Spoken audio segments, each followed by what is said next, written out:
Bonjour Internet. En général, lorsqu'on veut faire une recherche dans un tableau, on fait le choix entre plusieurs fonctions, à savoir recherche verticale, index, equiva et décalé. Très rarement, on pense à utiliser pd_delete. Pourtant, cette fonction peut s'avérer même plus utile que les autres fonctions de recherche. Quand on termine toutes ces fonctions, on va faire une comparaison entre chaque fonction pour savoir quand est-ce qu'on utilise la fonction x et non pas la fonction y.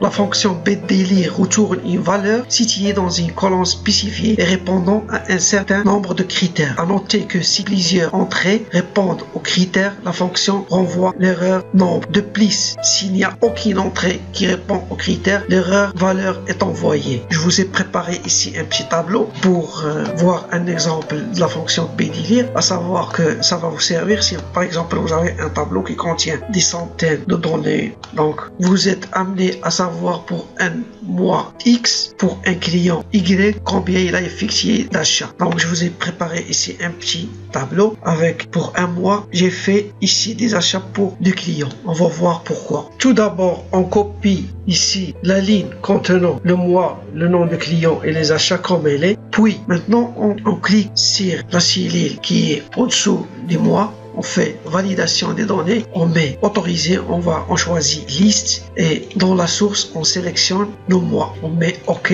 Vous remarquez qu'ici qu'on a une liste déroulante de toutes les entrées des mois. On sélectionne ici le nom des clients, on met égal pd_delete. Ici on sélectionne notre base de données, on met point virgule, on sélectionne le critère qu'on veut, c'est le nom des clients, on met point virgule et on sélectionne ici les deux cellules mois et la cellule qui est au-dessous, on valide par entrée. On remarque qu'il a affiché ici le nombre. C'est ce qu'on a cité lorsqu'on a démarré cette vidéo, que lorsque cette cellule est vide, ça vous donne ce type d'information. Maintenant, sélectionnons par exemple janvier. Vous remarquez qu'il m'a donné l'information comptoir électroménager. C'est lui qui a effectué les achats en janvier. On veut maintenant savoir le montant des achats. On met pd_delete. La même chose. On sélectionne notre base de données. On met point virgule. On sélectionne le nom de l'entrée qu'on veut. On met point virgule et on sélectionne la cellule du mois et la cellule qui est en dessous, on ferme notre parenthèse, on valide par entrée. On remarque qu'au niveau du mois de janvier, c'est le comptoir électroménager qui a effectué les achats avec un montant de 30 978 $. Si on choisit un autre mois, par exemple juin, on remarque ici que juin, c'est Mox qui a effectué les achats et le chiffre est bien 124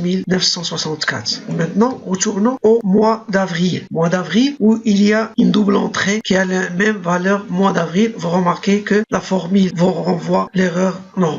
Donc, pour utiliser la fonction pd_delete, il faut que les entrées ne répondent pas aux mêmes critères. J'espère que cette vidéo vous a servi à quelque chose. Quant à moi, je vous dis au revoir et à la prochaine vidéo. Merci.